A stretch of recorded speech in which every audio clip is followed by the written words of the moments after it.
There's something profoundly enigmatic about certain women, a kind of presence that can't be explained by genetics, aesthetics, or the chronology of the years. They seem to walk outside the ordinary logic of time, as if each gesture emits a silent vibration that reorganizes the space around them. Not just beauty, it's an invisible force, an inner harmony that overflows as if the soul, not the body, were the true face. Napoleon Hill would call this the mind in a state of mastery. And when the mind dominates, from an early age, Hill understood that human power begins where belief in chance. He asserted that every thought, sustained with emotion and faith, transforms into tangible reality. Body, the environment, destiny, everything responds to mental vibration. This is why some people seem to glow from the inside out. They don't shy away from age, they redefine what it means. While many see time as an enemy, they treat it like a mirror. The more consciousness they reflect, the more luminous. Could it be possible that the secret to youth lies not in delaying the years, but in raising the frequency of them? Imagine an ordinary woman, the same routine, the same world. But something about her stands out. Her eyes retain the sparkle of discovery. Her skin carries the serenity of someone who doesn't fight the inevitable. There's a lightness in her presence, quiet magnetism that cannot be imitated. Hill would see in her the living expression of a principle that spans centuries, the power of organized thought toward a defined purpose. While most are shaped by circumstances, she shapes circumstances with the energy of her disciplined mind. Hill has always believed that all transformation begins on the invisible plane, and it is in this realm that these women operate. They understood, or unconsciously, that thoughts are real forces, that faith is a form of energy, and that emotion is the fuel of creation. Therefore, they don't react to time, they instruct it. While others bow to the passing of the years, they walk with it in tune, transforming each cycle into growth and each loss into refinement. The youth they emanate comes not from formulas, but from the purity of a mind free from resentment. Where there is peace, there is regeneration. Where there is purpose, there is life expanding. Hill called this the cosmic rhythm of success. It's not about material success, but about attunement to universal law. When thought harmonizes with infinite intelligence, the creative principle that permeates all things, the human being, becomes a channel of balance. The mind, in this state, does not destroy the body, it renews it. Energy that was previously dispersed in anxiety and fear begins to nourish vitality. It's a spiritual science. Every elevated emotion generates cellular order. Every constructive thought creates form, beauty, and magnetism. What the world calls a miracle, Hill saw is the natural result of a mind aware of its power. This mastery isn't born from a life without challenges, it rises from the wreckage of old habits. The woman who masters time has learned to transform suffering into fuel. Hill said that every adversity carries with it the seed of an equivalent benefit. She learned to see pain not as punishment, but as honing. When anger arises, she observes. When fear touches her, she breathes. She doesn't identify with the shadows. She dialogues with them and extracts wisdom. This attitude creates a silent shift. The body, freed from emotional weight, relaxes. Energy previously blocked flows. The face becomes a mirror of the balanced mind. This is how the invisible begins to reorganize the visible. And yet there is a paradox. The same forces that rejuvenate also demand surrender. Hill taught that faith, not passive hope, but active trust, the inner certainty that the universe responds to the vibration of consciousness. For the mind to reach this state, it is necessary to give up illusory control and cultivate true mastery, control over one's own thoughts. This is the most difficult discipline, because controlling the body is simple. Mastering the mental flow is a form of alchemy. The woman who achieves this becomes the architect of her own reality. Her mind does not chase time, it sets the pace. Aging becomes merely an aesthetic expression. Souls mature. In quiet moments, when the rush of the world seems distant, she feels the strength within her. It is the same strength Hill wrote about throughout her life. Power of the directed mind. He knew that the human mind is a transmission reception station connected to a universal source that responds to every thought pattern. When the mind aligns with this higher frequency, the body reorganizes itself in harmony. This is why some people seem to radiate an inexplicable vitality. The secret lies in the invisible command of consciousness. Hill would call this spiritual self-mastery, the stage in which a human being ceases to react and begins to deliberately create. This creation is not instantaneous, cumulative. Each constructive thought is a seed planted in the soil of the subconscious, faithful to the orders received, transforms them in experiences, conditions, physical expressions. When Hill stated that we are what we think, he was speaking of a literal process. Skin, gaze, posture, everything is a translation of a mental language. A woman who thinks about beauty, harmony, and purpose every day inevitably reflects these qualities, not out of vanity, but out of vibrational coherence. The mind commands, the body obeys. This is the law. However, few dare to hold lofty thoughts long enough to see this transformation hold. Most give up before the process matures. Hill said that persistence is to character what carbon is to steel. Women who defy time understand this. They persist in cultivating serenity, even when the world screams chaos. They persist in giving thanks, even when their bodies change. They persist in believing, even as the years. This constancy produces a frequency so stable that time itself bows before it. It is as if eternity recognizes the vibration of faith and protects it from the inside out. And it is at this point that the lesson becomes unique. Because what these women do, everyone can do. The force that sustains them is the same that lives in every human being. Ability to direct thought. Hill believe that within each person lies a spark of the infinite, an intelligence that responds to every clear and emotionally charged mental command. When this spark is cultivated, it expands, creating an aura of vitality and purpose. Youth then ceases to be a phase and becomes a continuous mental state. No clock can measure the awake mind. Yet, a question remains. Why do so few achieve this mastery? The answer, perhaps, lies in what Hill called mental inertia. The world is full of people who live on repeating inherited thought patterns, believing that time is something that drives. Time, Hill teaches, neutral. It simply obeys the direction the mind dictates. Time does not destroy. Fear does. Time does not age. Conformity accelerates it. Time does not steal. Lack of purpose is what empties. Mastering time, therefore, is mastering the mind that leaves it. When Hill said that the mind is the only power a human being truly controls, he was speaking of the key to all transformation. Those who use it wisely transform the passing of days into youth becomes an expression of the soul in harmony with its purpose, and the body becomes the instrument that reflects this symphony. This is why when faced with certain women, we sense something that goes beyond appearance. It is the presence of an organized spirit, the invisible perfume of awakened consciousness. Hill would see in them living proof that thought, emotion, and faith, when aligned, lift the weight of time. And then the invitation arises. What if this same force were also within you? What if aging were merely a reflection of what you believe about yourself? What if true rejuvenation began the moment you decided to master your mind, rather than be mastered by it? Hill would assert, without hesitation, time is not the enemy, it is the material from which consciousness sculpts its eternity. And perhaps, realizing this, you'll understand that youth is not the opposite of old age, but the opposite of oblivion. Because those who remember the power that resides within, who choose to think with purpose and feel with faith, never truly. The body changes, light remains. This is the first invisible law that Napoleon Hill left engraved between the lines of all his work. Here, at this moment, that it begins to reveal itself. There's something almost imperceptible about the way certain people walk through life. It's not what they wear nor what they say, but the way the air seems to rearrange itself as they. There's a quiet clarity about them, a serenity that isn't apathy, but mastery. Napoleon Hill would say they're people who have learned to think with purpose, and that the power of this focused mind creates a magnetic field around them, altering everything it touches. When you observe them, you realize it's not luck, nor privilege, chance. It's consciousness. Imagine an ordinary woman, perhaps someone you know. She wakes before dawn, makes coffee, checks messages, fulfills obligations, braves the traffic and noise of the day. At first glance, nothing sets her apart from millions of others. There's something invisible that changes everything. Before leaving the house, she takes a few minutes to organize her thoughts, takes a deep breath, gives silent thanks, and sets an intention. Today, everything I do will be an extension of my faith. This small decision changes the rhythm of the day. Where others see haste, she perceives order. Where others feel heaviness, she finds direction. This is the living practice of what Hill called the mastermind, the ability to organize internal chaos and, from there, influence the external world. Throughout the day, challenges arise. Someone speaks harshly, an unexpected problem arises, a piece of news disheartens. Most would allow themselves to be consumed by tension. She observes what Hill called the law of emotional response. Before responding, she pauses, remembers that each emotion is an energy, and that this energy determines the course of everything. So instead of reacting, she directs. She converts impulse into clarity. She chooses silence when instinct calls for defense. And in this invisible gesture, changes the trajectory of an entire sequence of events. Because energy that is not dispersed in conflict returns as a creative force.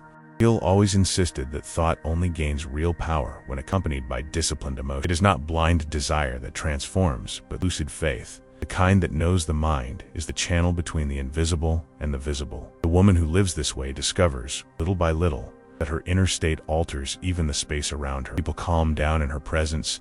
Situations are resolved with less effort. opportunities arise where doors once stood closed. It is as if the universe recognizes the rhythm of an aligned mind and begins to dance to the same beat. But the path to this harmony is full of contradictions. There are nights days when her body weighs down. Faith seems too small to sustain her mind. In these moments, Hill's teaching becomes clearer. Failure is merely the point at which a man decides to stop.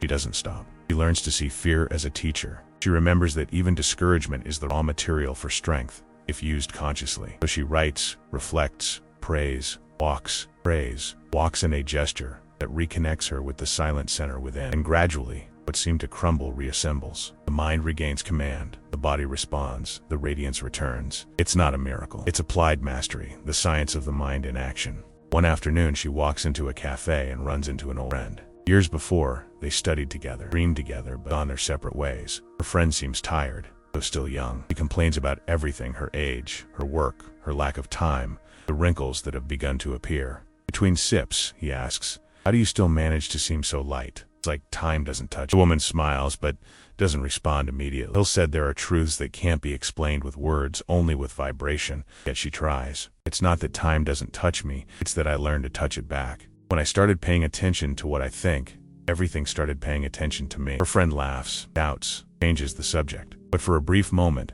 something in her is ignited, an old memory of something she herself once knew and forgot.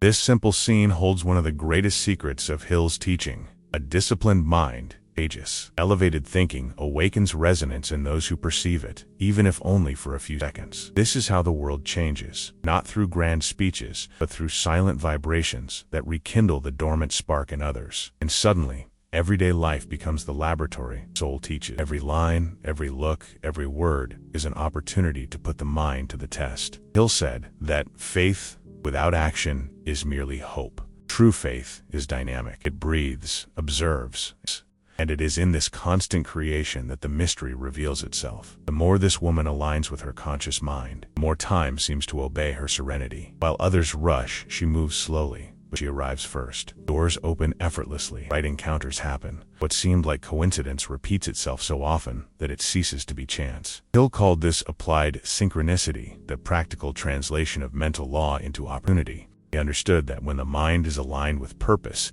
the universe rearranges itself around it to serve that purpose.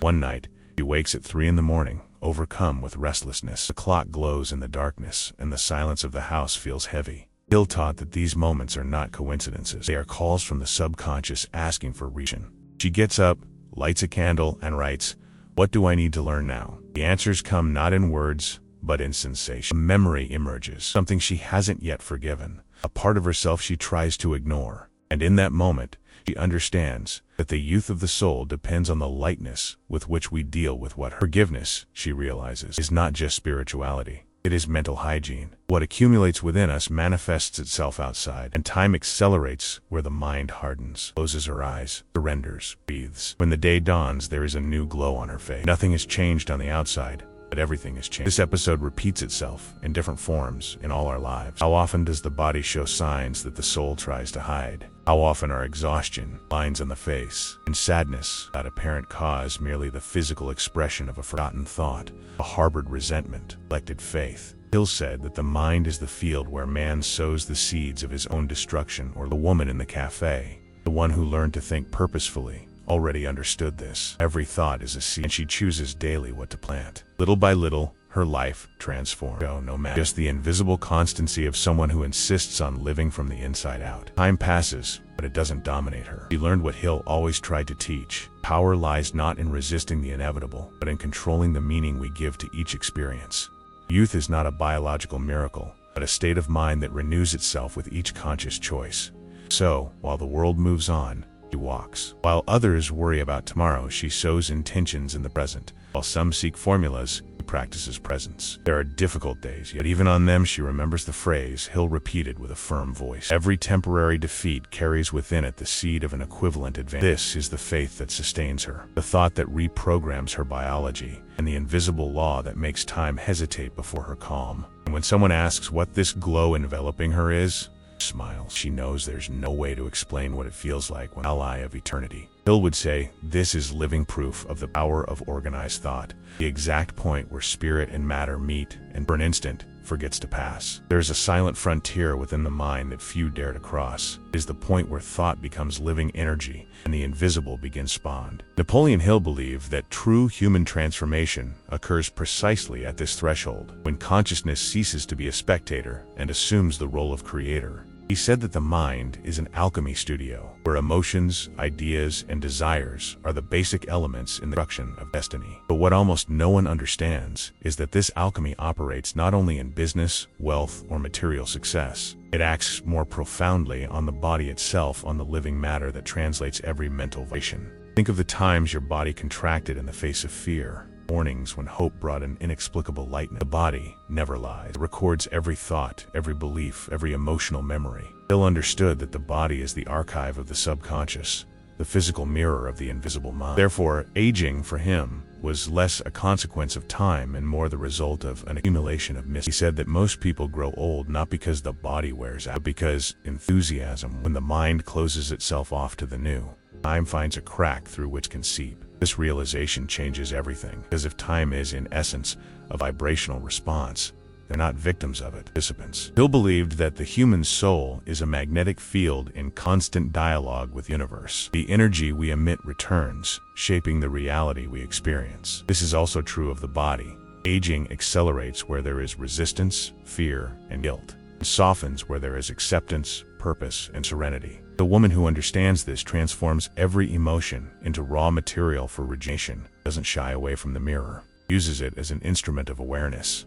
But there's something deeper going on. Hill described a phenomenon few have fully understood, the power of transmutation. He wasn't referring solely to sexual or creative energy, but to the ability to convert base impulses, elevated expressions. Hatred transforms into determination, pain into wisdom, desire into inspiration. The woman who practices this inner art accomplishes the same process that ancient alchemists sought in their laboratory, transforming lead into gold. Only in this case, the lead is dense emotions. The gold is the serenity that the body flourish. What if wrinkles weren't just marks of time, but records of thoughts that have been repeated too often? What if aging were the body's symbolic language saying, you're forgetting to renew your mind? These questions are disturbing because they dismantle certainties. Hill taught that the mind needs constant purpose, for emptiness is the breeding ground for generation. When purpose weakens, the body loses direction. But when thought returns to serving creation, energy returns like a silent spring that remakes the face and rekindles the sparkle in the eye. There are curious accounts of people who, after intense crises, seem to emerge younger, lighter, as if something invisible had been lifted from within them. Hill reportedly explained this as the result of the release of energy previously trapped in unresolved emotions. He asserted that no emotional burden remains without a physical cost. With each stored hurt, the mind generates tension, and tension is a form of rigidity. Rigidity ages. When a person finally forgives, lets go, understands, something reorganizes. The blood flows better, breathing expands, and the gaze opens to the world again. The body follows the mind like a river follows gravity. But forgiveness, from Hill's perspective, is not just moral, it's energetic. It's the liberation of the creative mind from everything that prevents it from expanding. It's the conscious decision to reclaim the power that had been surrendered to pain. And the most fascinating thing is that by forgiving, human beings don't just heal the past, they alter the present. Time bends to those who understand it. Aging, which seemed inevitable, becomes malleable, almost poetic. However, there's an even more disturbing point. What happens when someone masters this process to such a degree that the body itself begins to respond in extraordinary ways? Hill said that the mind, highest state, is capable of accessing the rhythm of infinite intelligence. In this state, time loses its rigidity, and matter becomes. Some people, without realizing it, enter this flow. They experience unlikely coincidences, encounters that seem planned by something greater. Feelings, logic cannot. The body vibrates at the frequency of the awakened mind, and the external world reorganizes itself to follow suit. Have you ever felt that certain moments last longer while others seem to vanish? Have you ever lived days so full that time seemed suspended? Hill believed this is proof that time is psychological, not absolute. The clock measures hours, but the mind measures vibration. When a consciousness lives in a heightened state, it expands the moment, and within that moment, life regenerates. Perhaps true youth is simply the art of remaining in this expanded space, where each breath contains eternity. Yet there's a paradox. The same power that can renew you can also destroy, depending on the direction of your thought. Hill warned, mental energy is neutral. Intention gives it form. Therefore, an undisciplined mind is a danger. It creates torment, could be healing. The woman who understands this begins to watch her thoughts with the same care she would care for a child. You feed your mind only with ideas that build. You avoid words that diminish it. And above all, you choose to feel only what strengthens. Gradually, this new pattern becomes habit and habit, law. But there is a decisive moment on the path of every awakening. The moment when they realize there is no turning. Once the mind understands its power, there is no way to feign ignorance. Hill called this the point of irreversible decision. It is when a person understands that everything they experience, even what seems external, is a reflection of their own vibration. It is a liberating revelation, but also frightening. Because if everything arises from thought, then there are no culprits, no victims, only conscious or unconscious creators. And what to do with this responsibility? Hill would answer, use it to serve. Because mental power, when guided by ego, creates imbalance. But when guided by purpose, it creates harmony. The mind that serves something greater purifies itself, and the body follows suit. A woman who lives with purpose does not age like others. She matures without fading because her inner fire does not find itself. Her presence inspires, her calm comforts, silence teaches. And perhaps this is the true miracle, transforming the simple act of existence into a constant manifestation of time, then ceases to be the villain and becomes an ally. He'll believe that when mind and purpose merge, the universe conspires to prolong all that is essential. Body, the energy, the joy, everything remains alive because it is in service. Service is the highest form. At this point, aging no longer makes sense. The face may change, but the presence remains untouched. And if all this is true, if time truly responds to the vibration of consciousness, what are you teaching time about who you are? What are your emotions instructing the universe to create on your behalf? Hill would say the answers happen right now, this very second, I think. And perhaps that is the greatest mystery of all. Discovering that the power to stop time was never outside, was always inside, waiting for you to remember to use. There are times when life seems to want to reveal something, but few are silent enough to. Napoleon Hill said that the universe whispers in coincidences, screams in repetition. He believed there is no such thing as chance, only invisible responses to mental patterns we insist on creating. And the more a mind repeats itself, the more fate obeys. This is why some people seem to live surrounded by luck, while others walk with the constant weight of resistance. It all depends on the frequency of the thoughts they project into the world. Modern science is beginning to approach this idea with a different, yet curiously familiar language. Today, it is known that each emotion alters the heart's electromagnetic field, and this field influences the functioning of the brain and cells. The entire body is a living antenna tuned to the content of thoughts. Hill would say that this is the invisible mechanism by which thought becomes matter, time, a mirror of the beliefs we hold. In 2016, a group of researchers at the University of California published something that seems straight out of one of Hill's books. They discovered that a daily gratitude practice alters the expression of more than 700 genes linked to cellular regeneration and immunity. There's no metaphor here, it's biology. The same principle Hill described as the vibration of positive thinking is now being measured in laboratories. Even more intriguing, Harvard University study revealed that people who live with a sense of purpose have longer telomeres, those tiny structures that protect DNA and determine the rate of aging. More purpose, slower biological time. Hill had said this almost a century earlier. Definite purpose is the elixir of men. He wasn't talking theory, he was talking law. Imagine a woman in her 50s, no aesthetic secrets, yet her presence lights up her room. When she speaks, there's firmness and sweetness. When she smiles, everything around her seems to become clearer. People describe her as someone with good energy, yet she carries invisible scars, losses, disappointments, difficult new beginnings. The difference is that instead of letting these experiences crystallize into bitterness, she's turned them into fuel. Every morning she writes down 3 things she's grateful for, even when she doesn't have anything easy to be grateful. We learned from Hill that thought directed with intense emotion creates a new mental pattern, and that this pattern, maintained daily, changes destiny. Without knowing it, she's reprogrammed not only her mind, body itself. Tests show balanced blood pressure, stable hormone levels, and a vitality that baffles even doctors. You're 10 years younger biologically, I tell her. She simply smiles because she understands that youth is a state of frequency, not a number on a chart. Some people think this is an exaggeration until they experience something similar. Hill told the story of a man who, after losing everything, decided to mentally rewrite his story every night. He visualized in detail the life he wanted to have. He saw himself healthy, productive, vibrant, surrounded by opportunities. Within a few months, reality began to respond.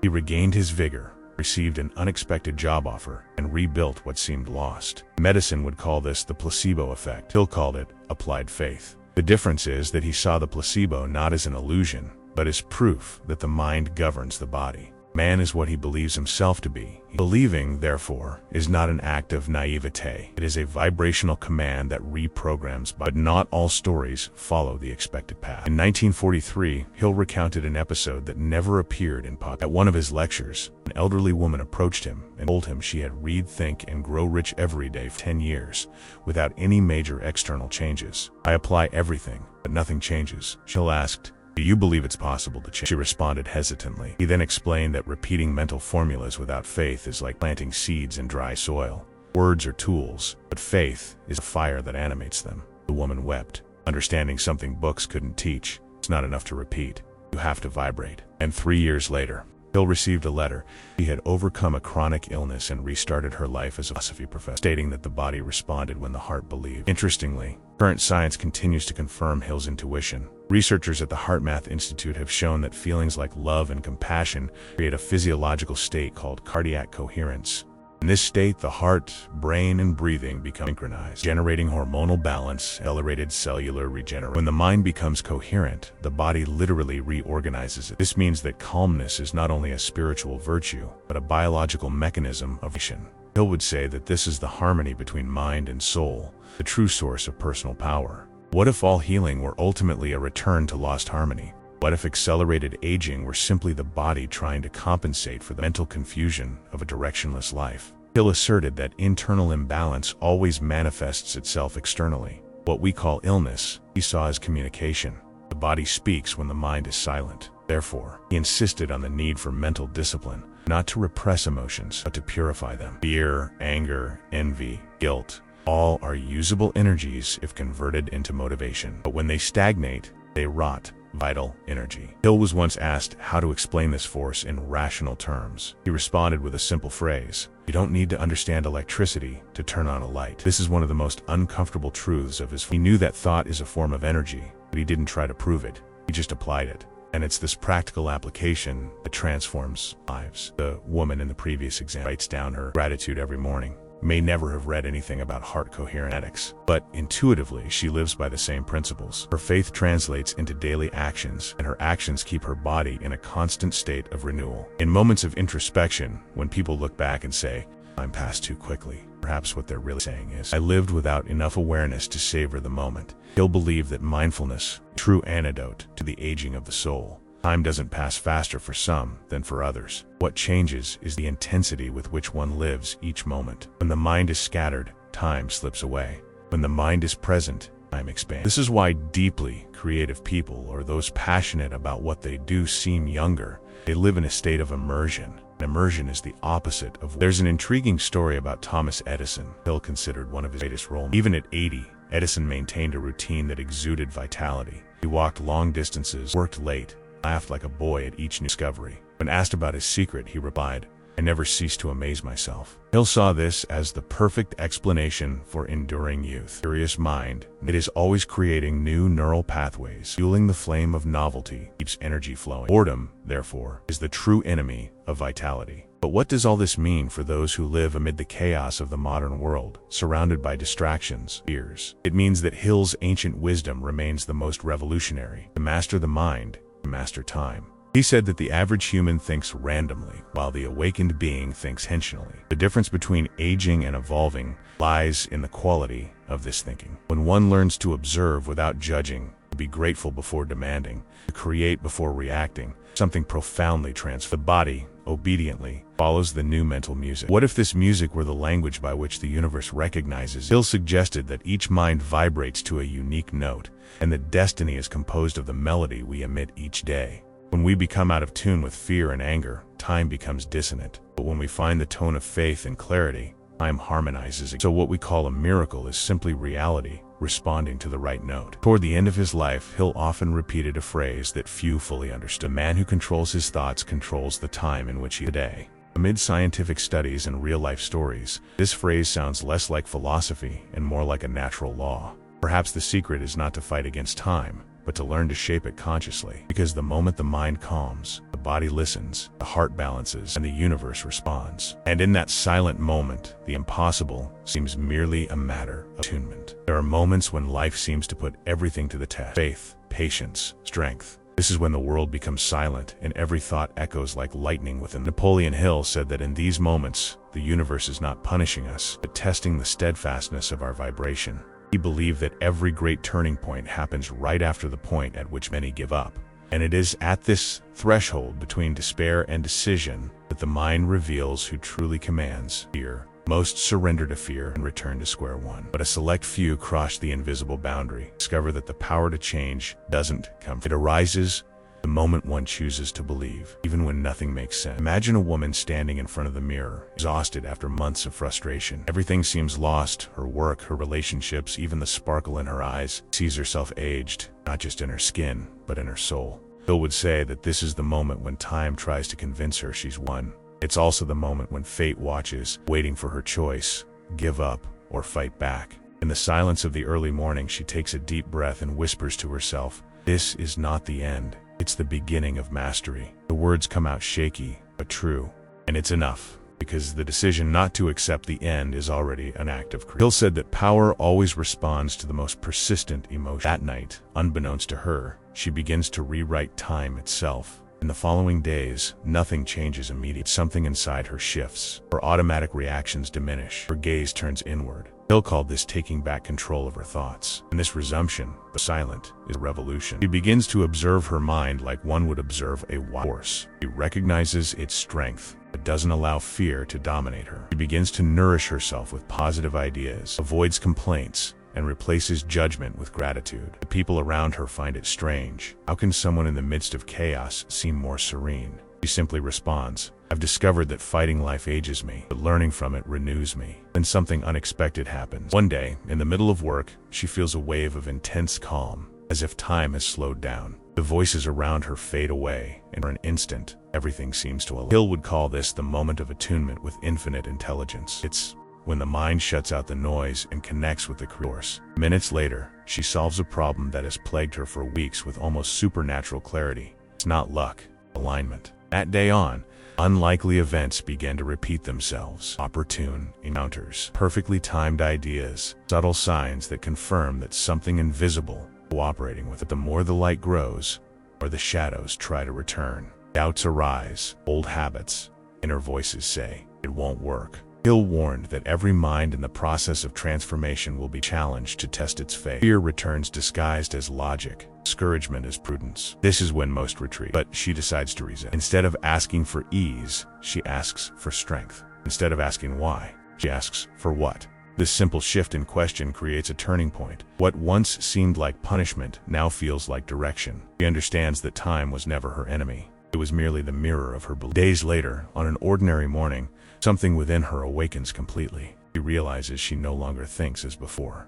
The world remains the same, but she sees it with different eyes. Hill would say that the mind has reached the stage of self-mastery, where conscious thought governs the subconscious. From this point on, emotions no longer drag, they obey. External events do not dictate her mood, they merely reflect her internal state. It is a freedom few know, and it is in this state that time begins to end. The body responds to the new order with energy and lightness. Her face changes, her eyes shine. She has not miraculously rejuvenated, but because she has stopped aging from stress.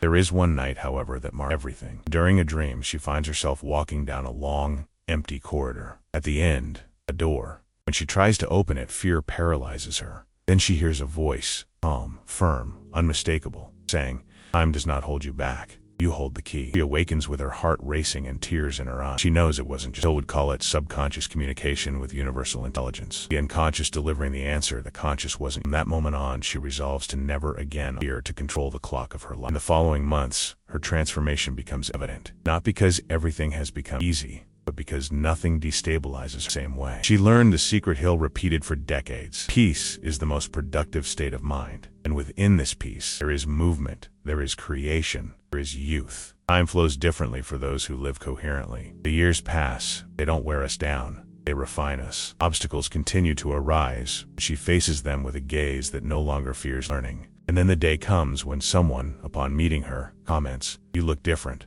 more alive." She smiles, not out of vanity, but in recognition, because she knows that what shines is not skin, but awakened consciousness. Hill would say that this glow is a reflection, the union between faith and reason, the intermarriage between the visible and the invisible. It is the point where the mind becomes the guardian of time, and the body merely the instrument of its expression. Ultimately, it all comes down to a choice: to continue being swept along by the blind flow of the world, or to take command of her own rhythm. She chose to command, and in doing so, she discovered that time is not linear, but emotional. It lengthens when there is presence and shortens when there is distraction. When she laughs, time expands. When she loves, time disappears. When she gives thanks, time serves her. This is the true power Hill wanted to reveal. Human mind can transcend any limitation, even that of the clock. At the end of this journey, there is no longer any doubt. The secret was never in the circumstance, but in the mental state with which one experiences one. Time is merely a reflection of the frequency we sustain. When that frequency rises,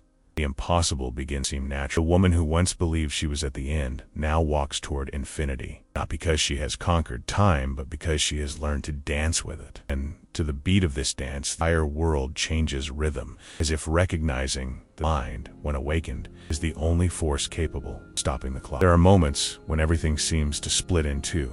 The body continues, the mind wants to. It's the point where fear and faith face each other. Napoleon Hill said that the universe always observes the moment the soul decides, not when it thinks about deciding, but when it actually chooses a new mental state. That's when energy moves. It's in that millisecond that destiny begins to change. Imagine a woman alone in her room, tired of trying to maintain control. She stares at the mirror and barely recognizes. The dark circles under her eyes tell stories. The wrinkles seem deeper, her gaze dull. She feels she's lost something she can't. Hill would call this the 0 point of consciousness, the moment when the mind hits rock bottom and choose continue sinking or begin to. She has no answers, only a new impulse. She closes her eyes and repeats softly, "I can still create another version of myself." It's simple, but the decision already changes her vibration. When she opens her eyes, the pain hasn't disappeared, but now there's a center. It's the spark of mastery. In the following days, she begins to notice small signs. Coincidence here, conversation there, phrase she read by chance that seems written for her. Hill called this the reaction of universal mind. Every conscious thought sends a request, and the universe responds with corresponding circumstance. She doesn't understand it yet. She feels something reorganizing. She begins to write down small goals, simple things. Breathe better,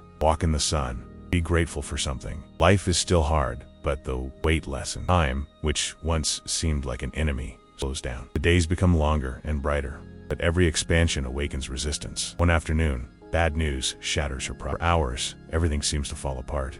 She feels like giving up. The old pattern tries to return. Fear screams again. And it is at this moment that Hill's lesson resonates.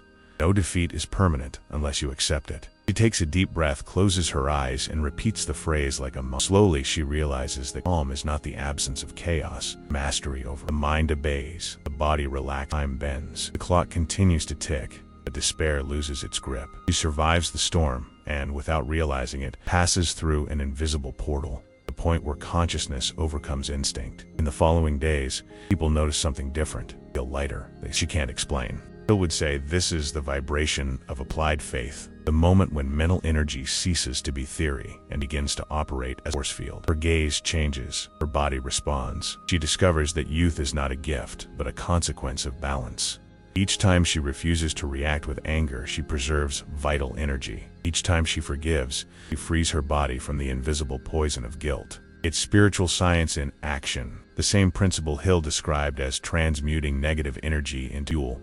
One night, a dream visits her. She finds herself in a room full of mirrors, each reflecting a different version of herself. The one who fears, the one who fights, the one who gives up, the one who shines. One of them, the calmest, approaches and says, "Time doesn't age you. It's you who decides how much of it you live." She wakes crying, but with a sense of clarity she'd never felt before. She understands that time is malleable and that youth begins choice to keep the heart awake. Hill said that dreams are coded messages from the infinite mind, and this seemed like a direct call. From then on, everything intensifies. She begins to act with more awareness, but also with more boldness. She accepts challenges, changes routines, and makes room for the new. And it is at this stage that the unexpected happens. A serious problem arises at work. For a few days, she feels the old fear trying to regain control. This time, something inside her remains firm. Amidst the tension, she realizes she is calm, lucid, even grateful. Hill would say she has reached the stage of self-sufficient faith when the mind creates security amidst chaos. You understand this power. The more balanced the mind, the more time adjusts to its rhythm. At the height of this transformation, something subtle happens. She begins to feel her body react. Fatigue subsides, her skin appears more vibrant, her gaze regains velocity. It's not a miracle. Biological coherence. Hill always asserted that every cell responds to the dominant emotional tone of the mind. When the emotion is hope, the body regenerates. When it is fear, the body contracts. Modern science calls it epigenetics. Hill called it the law of the mind. He now lives this law firsthand. And then comes the turning point. A chance encounter on the subway, a conversation with a stranger who mentions an opportunity. She accepts the invitation, and from this, a partnership is born that completely changes her life. Hill would say that the universe tested her constancy and, seeing her steadfast, awarded her persistence. None of this would have been possible if she had given up at the first crisis. It is in this moment that she realizes the most profound truth. Time neither speeds up nor is lost. It rearranges itself to serve the mind that dominates. Now she understands what Hill. Faith, combined with action, creates the bridge between the visible and the invisible. The secret was never to resist the passage of time, but to transform each second into a field of conscious creation. The body ages, yes, but the soul matures toward eternal youth, the kind that comes from within and illuminates everything around. While the world rushes by, she walks serenely, knowing that with every thought, she continues to shape the rhythm of her destiny. There comes a moment when knowledge ceases to be an idea and becomes movement. It's when everything we hear, read, and feel begins to transform into silent, natural, almost inevitable action. Napoleon Hill said that true power lies not in knowledge, but in consistently applying what we know until the mind learns to obey. And it is precisely here that this path reaches its highest point. The moment each of us decides, intimately, irrevocably, to take command of our own, because, in the end, what it's all about, the art of directing thought to create a reality, a highest essence of who. Throughout this journey, we understand that time is a response. It obeys the quality of the emotions we sustain, stretching or contracting according to the clarity with which we live the present. Hill believed that the human mind is a creative field that shapes time and matter according to the frequency of its faith. This means that aging, failure, or loss were never inevitable. They are merely vibrational states. When the mind reorganizes, the body follows suit, circumstances adjust, and life transforms. This is the invisible law he tried to teach throughout his life. The mind governs, emotion sustains, action materializes. Everything that exists follows this path. But understanding this isn't enough. You have to live it. The first practical step is silence. Not the silence of the world, but the silence of the mind that stops fighting what it feels. It's in this interval between one thought and the next that energy reorganizes. Hill said that a mind dominated by haste doesn't create, it just repeats. Therefore, slowing down is revolutionary. 5 minutes a day of conscious pause, deep breathing, and gratitude are enough to begin shifting your mental. The secret isn't how long you meditate, but how sincere your presence is doing so. A present mind is a mind in a creative state. The second step is the word. He'll believe that every affirmation repeated with intense emotion becomes an order for the subject. Therefore, choosing what you say and how you say it is a form of vibrational sculpture. Tell yourself what you want to become until your cells begin to. You say, I am tired every day. If you affirm, I am learning to live with calm and strength, your body will respond. Energy. There is no mystery. There is coherence. The mind is obedient. The universe is precise. The third step is aligned action. No faith can be sustained without movement. Hill repeated that thought without action but a dream. Each small daily choice reinforces the new mental pattern. Getting up earlier, taking care of your body, giving thanks instead of complaining, treating someone with kindness when it would be easier to ignore. The power lies in the details, in consistency. It is in invisible actions that transformation becomes inevitable. Whoever changes the quality of their actions changes the quality. Perhaps the most important step is forgiveness. Forgiving isn't forgetting. It's releasing the energy that keeps the past alive. Resentment is a vibrational link to what should have already dissolved. As long as we hold on to it, the mind is divided between what is and what was. Time accelerates, consuming vitality. When we forgive, we recover vital energy. It's both a biological and a spiritual act. Hill asserted that no overburdened mind can create wealth, peace, peace, or youth, because the subconscious only obeys those who are whole. Forgiveness is the return to wholeness. What if, even after applying all this, doubt remains? Hill would say, practice faith until it becomes, because faith is not the opposite of reason, it is its expansion. It is the certainty that there is a universal intelligence working on our behalf, as long as we are in tune with it. When you hold a lofty thought long enough, it attracts the resources, people, and opportunities necessary to manifest. Synchronicity, which many call coincidence, is simply confirmation that you are vibrating in time with what you seek. The mind trained in this rhythm discovers something extraordinary. Time ceases to be a line and becomes a circle. The past does not oppress. The future does not threaten. There is only now. Now is infinite. The body, obedient, adapts to this state, continually regenerating itself. Vitality comes not from pills or secret formulas, but from the peace of one who has found meaning. The face relaxes, the gaze brightens, and presence begins to emit something that words cannot explain. Hill called this a state of harmony with the divine mind. It is the point at which a person not only lives, but inspires life. Here comes the final revelation. We can all achieve this state. There are no spiritual privileges, only persistent choices. Choosing to think clearly, speak with intention, act with faith, and feel with gratitude. It's simple, but it requires consistency. Hill compared the mind to a garden. Flowers grow when the weeds are removed daily. Mental neglect is what ages the soul. Conscious care is what makes it eternal. Perhaps this is the true purpose of time, to teach us that every moment can be used to recreate who we are. It doesn't matter what is already. What matters is what we choose to vibrate now. You don't have to believe blindly, just experience. Start today. Choose a thought and hold it with sincere emotion for a few. Observe what changes within you, then around you. The universe is not deaf. It responds to every vibration it emits. And when you begin to notice the first signs, that moment when everything seems to align, when peace becomes easier, your body feels lighter, remember, it's just the beginning. A mind in harmony never stops creating. You're simply awakening the power that has always been within you. The same power that Hill dedicated his life to revealing to the world. If this video touched you, if at any point you saw yourself in the words or felt something different, don't keep it to yourself. Share, leave a comment, even if it's anonymous. Share what you felt, what changed, or what you want to transform. Your voice may inspire someone else to embark on the same path. And if you want to continue this journey of self-mastery and expansion, subscribe to the channel. Here, each video is a reminder that the power of the mind is the power of life, and that whoever learns to think with faith inevitably learns to create possible.